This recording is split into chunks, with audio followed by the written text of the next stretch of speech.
రాజశేఖర్ రెడ్డి గారు ప్రేమించే ప్రతి హృదయానికి, ఈ కుటుంబాన్ని ఆదరించి అక్కున చేర్చుకున్న ప్రతి ఒక్కరికి మీ విజయమ్మ చేస్తున్న అభ్యర్థన.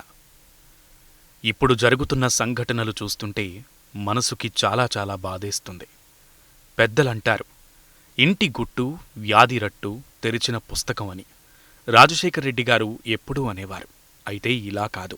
చెప్పాలంటే రాజశేఖర్ రెడ్డి గారు, నేను, నా పిల్లలు చాలా సంతోషంగా ఉండేవాళ్లం. నా కుటుంబానికి ఏ దిష్టి తగిలిందో నాకు అర్థం కావడం లేదు. నేను అడ్డుకోవడానికి ఎంత ప్రయత్నించినా జరగకూడనివి అన్నీ నా కళ్ల ముందే జరిగిపోతున్నాయి. ఈ కుటుంబం గురించి ఎవరికి ఇష్టం వచ్చినట్లు వాళ్ళు మాట్లాడుతున్నారు. అబద్ధాల పరంపర కొనసాగిస్తున్నారు. తెలిసి కొంత, తెలియకుండా కొంత మాట్లాడుతున్నారు. ఎంతగానో అవి దావాలనంగా ఎక్కడెక్కడికో పోతున్నాయి. ఇవి కంటిన్యూ అవ్వకూడదు. నా పిల్లలిద్దరికీ కాదు, చెప్పాలంటే ఇది రాష్ట్రానికి కూడా మంచిది కాదు. నేను మీ ముందుకు ఈ విషయంగా రాకూడదని అనుకున్నా. అయినా రావాల్సిన పరిస్థితి ఏర్పడింది. ఈ కుటుంబం గురించి తప్పుగా మాట్లాడే వారందరినీ ఒక్కటే అడుగుతున్నా. ఈ కుటుంబాన్ని ప్రేమించిన వారు మీరు. మా జీవితంలో మీరందరూ భాగమే అనుకుంటున్నాం. ఇది రాజశేఖర్ రెడ్డి గారి కుటుంబం. రాజశేఖర్ రెడ్డి గారికి మేము ఎంతో, మీరు కూడా అంతే. ఆయన మమ్మల్ని ఎలా ప్రేమించారో మిమ్మల్ని అంతగానే ప్రేమించారు. మీరు కూడా అంతకంటే ఎక్కువగా మా కుటుంబాన్ని ప్రేమించారు. అంతెందుకు, రాజశేఖర్ రెడ్డి గారు మన మధ్య నుంచి వెళ్ళిపోయాక నా పిల్లలను ఆయన ఉన్నప్పటికంటే ఎక్కువగా ప్రేమించి, ఆదరించి అక్కున చేర్చుకున్నారు. అది నేను ఎన్నటికీ మరచిపోలేను. అందుకు నా జన్మంతా మీకు రుణపడి ఉంటూ హృదయపూర్వకంగా నా కృతజ్ఞతలు తెలుపుకుంటున్నాను. మీ అందరికీ మీ ఆడబిడ్డగా 2 చేతులు ఎత్తి మనవి చేసుకుంటున్నాను. దయచేసి ఈ కుటుంబం గురించి, నా పిల్లల గురించి తక్కువ చేసి మాట్లాడవద్దని కోరుతున్నా. ముఖ్యంగా సోషల్ మీడియాలో కల్పిత కథలు రాయవద్దు, దూషణలు చెయ్యవద్దు. ఈ కుటుంబం మీద నిజమైన ప్రేమ ఉంటే ఇంతకంటే ఎక్కువ మాట్లాడవద్దు. Blood is thicker than water. వాళ్ళు ఇద్దరూ సమాధానపడతారు. మీరెవరూ రెచ్చగొట్టవద్దని నా మనవి. నేను నమ్మిన దేవుడు యేసయ్య, సమాధానకర్త ఆయన. నా బిడ్డల సమస్యలకు పరిష్కారమిస్తాడని నా నమ్మకం. ఇటీవల వైవి సుబ్బారెడ్డి, విజయసాయిరెడ్డి, ఇతరులు అందరూ వాళ్లు మాట్లాడుతున్నది వాళ్లు ప్రేమించే వైఎస్ఆర్ గురించి అని మరచి, తీస్తున్నది ఆయన కుటుంబ పరువని స్పృహ లేకుండా ఎన్నో అసత్యాలు చెప్పారు. వైఎస్ఆర్ గారు బ్రతికి ఉండగానే ఆస్తులు పంచేశారు అని అన్నారు. ఇది అవాస్తవం. వైఎస్ఆర్ గారు పిల్లలిద్దరూ పెరుగుతున్న రోజుల నుండి కొన్ని ఆస్తులు పాప పేరు మీద, అలాగే కొన్ని ఆస్తులు జగన్ పేరు మీద పెట్టారు. అది ఆస్తులు పంచటం ముమ్మాటికి కాదు. వైఎస్ఆర్ గారు బ్రతికి ఉండగానే షర్మిలకు ఆస్తులు ఇచ్చేశారు అని లిస్టు చదివారు. అలాగే జగన్ పేరు మీద పెట్టిన ఆస్తుల లిస్టు చదివి ఉండాల్సింది. వైఎస్ఆర్ చేసింది పంపకం కాదు. కొన్ని ఆస్తులు ఇద్దరు బిడ్డల పేరు మీద పెట్టారు అంతే. విజయసాయిరెడ్డి గారు ఆడిటర్గా ఉన్నారు కాబట్టి ఆయనకు అన్నీ తెలుసు. వైవి సుబ్బారెడ్డి గారు ఈ ఇంటి బంధువుగా ఎంఓయూపై సాక్షి సంతకం చేశారు. అయినా మీడియాలో అవాస్తవాలు మాట్లాడటం నాకు చాలా బాధ కలిగించింది. అబద్ధాల పరంపర కొనసాగకుండా ఉండటానికి సూటిగా నిజం చెప్తున్నా.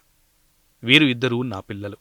వీరిని నేను, వైఎస్ఆర్ గారు ఎంతో అపురూపంగా, ప్రేమగా పెంచుకున్నాం. అమ్మగా నాకు ఇద్దరూ సమానమే.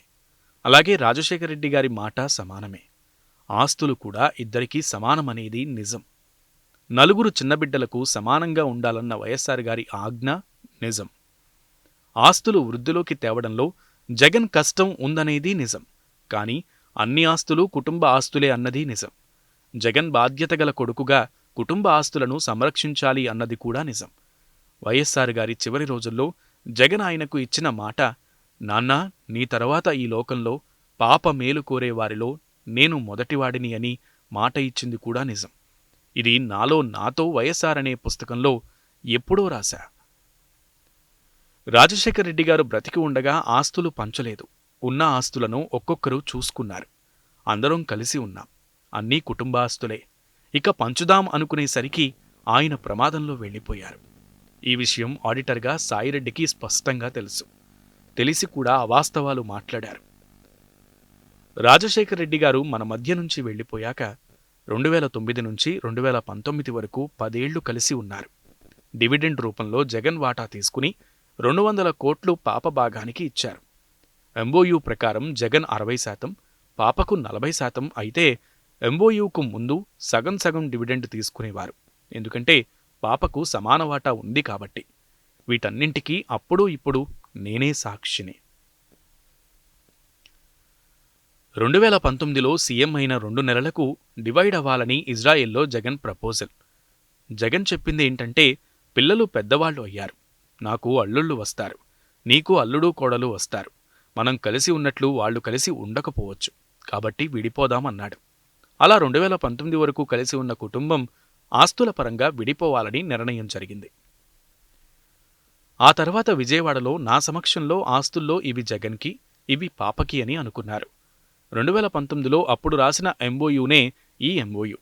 ఇది జగన్ నోటితో చెప్పి ఆయన చేతితో రాసిన ఎంఓయూనే ఇది. హక్కు ఉంది కాబట్టే పాపకి 200 కోట్లు డివిడెండ్లు ఇచ్చారు. పాపకి హక్కు ఉంది కాబట్టే ఎంఓయూ రాసుకున్నారు, అఫీషియల్గా రాసుకున్నారు. ఎంఓయూలో పాపకు ఇవ్వాల్సిన ఆస్తులు జగన్ గిఫ్ట్గా ఇస్తున్నవి కాదు, జగన్ బాధ్యతగా ఇస్తున్నవి. అటాచ్మెంట్లో లేవు కాబట్టి ఎంఓయూలో ఉన్న సరస్వతి షేర్స్ 100%, ఎంఓయూలో లేని యలహంక ప్రాపర్టీ 100% పాపకు వెంటనే ఇస్తాను అని జగన్ అప్పుడే మాట ఇచ్చి సంతకం పెట్టాడు. ఇవి కూడా ఇవ్వకుండా అటాచ్మెంట్లో లేని ఆస్తుల విషయంలో కూడా పాపకు అన్యాయం జరిగింది. పాప భాగానికి వచ్చిన భారతీ సిమెంట్స్, సాక్షి మీడియా, వైఎస్ఆర్ గారి ఇల్లు ఇలాంటివి కేసుల తర్వాత ఇవ్వాల్సి ఉంది. 2019 వరకు కలిసి ఉన్నాం. షర్మిలమ్మను బిజినెస్లో ఇన్వాల్వ్ చేయలేదు. అయినా షర్మిలమ్మ పాలిటిక్స్లో జగన్ చెప్పినట్లు చేసింది. జగన్ కోసం నిస్వార్థంగా కష్టపడింది. జగన్ అధికారంలోకి రావడానికి పాప కృషి ఎంతో ఉంది. జన్మనిచ్చిన ప్రతి తల్లిదండ్రులకు బిడ్డలు అందరూ సమానమే. ఒక బిడ్డ ఇంకో బిడ్డకు అన్యాయం చేస్తుంటే చూసి తట్టుకోవడం చాలా కష్టం. తల్లిగా అన్యాయం జరిగిన బిడ్డ పక్షాన ఉండి మాట్లాడడం నా విధి, నా ధర్మం. ఇంతమంది పెద్ద మనుషులు చెప్తున్న అబద్ధాల మధ్య నిజం తెలియాలనే ఇన్ని విషయాలు చెప్పాల్సి వచ్చింది. వాస్తవాలు ఇవే. అయినప్పటికీ వాళ్ళు ఇద్దరూ అన్నా చెల్లెళ్ళు. ఇది వాళ్ళిద్దరి సమస్య. ఈ సమస్యను వారే పరిష్కరించుకుంటారు. రాజశేఖర్ రెడ్డి గారు ఉండి ఉంటే ఈ ఆస్తుల సమస్య ఉండేది కాదు, ఇంతటి వివాదం జరిగేది కాదు. ఆస్తుల విషయంపై నేను ఇలా రావాల్సిన అవసరం పడేది కాదు. అయినా దీని విషయంగా జరుగుతున్న రచ్చను చూసి నా మాటలు మాత్రమే ఆపుతాయని విశ్వసిస్తూ నేను రాకపోతే ఇలానే కొనసాగుతుందని మీ ముందుకు రావాల్సి వచ్చింది. మరొక్కసారి మీ ఆడబిడ్డగా ప్రతి ఒక్కరినీ ఇష్టం వచ్చినట్లు మాట్లాడవద్దని కోరుకుంటూ ఇట్లు ప్రేమతో వైఎస్ విజయ రాజశేఖర్ రెడ్డి.